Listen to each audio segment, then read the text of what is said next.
j'ai retrouvé Jean Prouvé d'une manière complètement fortuite au sein d'Architecture Studio. On était en train de réaliser à Villepinte le pavillon, le hall 7, qui est situé derrière l'ensemble de la Marguerite des 5 halls du parc de Villepinte.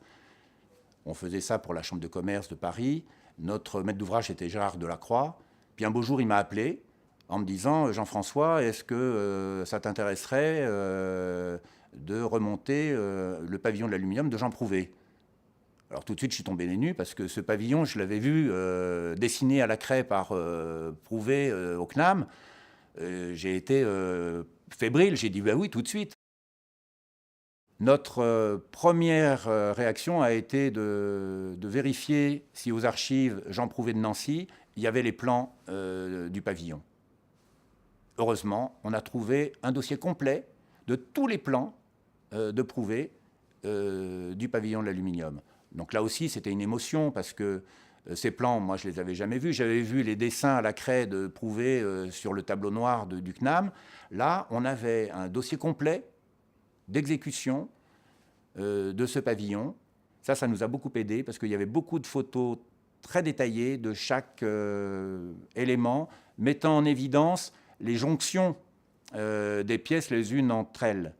Parce que la difficulté qu'on avait, c'était de comprendre comment toutes les pièces étaient reliées, notamment par des joints en néoprène, etc., qui, dans les démolitions et les démontages, avaient disparu. Donc, avec l'ensemble de cette analyse fine de l'ensemble du bâtiment, on a pu reconstituer, sur le bâtiment d'origine qui faisait 150 mètres de long, à Villepinte, on a remonté un bâtiment qui doit faire à peu près 70 mètres de long. Quand on a été amené à faire ce remontage de ce pavillon, s'est posé le problème contractuel. On nous a donné un contrat d'architecte. Moi, tout de suite, j'ai dit, je refuse le contrat d'architecte. Je ne suis pas l'architecte de ce projet, je suis le modeste remonteur. Et heureusement que j'avais eu cette précaution au démarrage, parce qu'évidemment, dans le projet, dans l'ensemble du processus de remontage, il y avait un bureau de contrôle, et le bureau de contrôle faisait des analyses de l'œuvre de Prouvé et voulait me démontrer que ça ne tenait pas. Alors, il y a eu des réunions très drôles où je devais me faire, modestement, le défenseur de la tenue du bâtiment de Jean Prouvé face à un ingénieur bureau de contrôle qui me démontrait qu'au moindre coup de vent, ce bâtiment s'envolerait et tomberait par terre. Et il voulait rajouter des croix de Saint-André de contreventement sur toute la façade.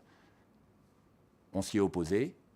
On en avait parlé avec les associés d'Architecture Studio en disant « mais s'ils nous demandent ça, on arrête, on stoppe tout, c'est impossible, on ne peut pas se permettre de rentrer dans une logique comme ça ». Donc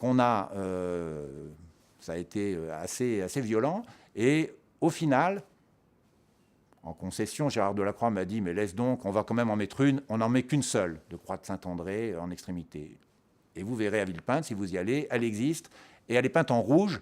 J'avais même demandé à ce qu'elle soit associée à un certain nombre de petits papillons, comme des petits drapeaux, indiquant que c'était l'intervention du bureau de contrôle sur l'œuvre de Jean Prouvé. En 1999, il y a eu une grande tempête. Le bâtiment ne s'est pas envolé.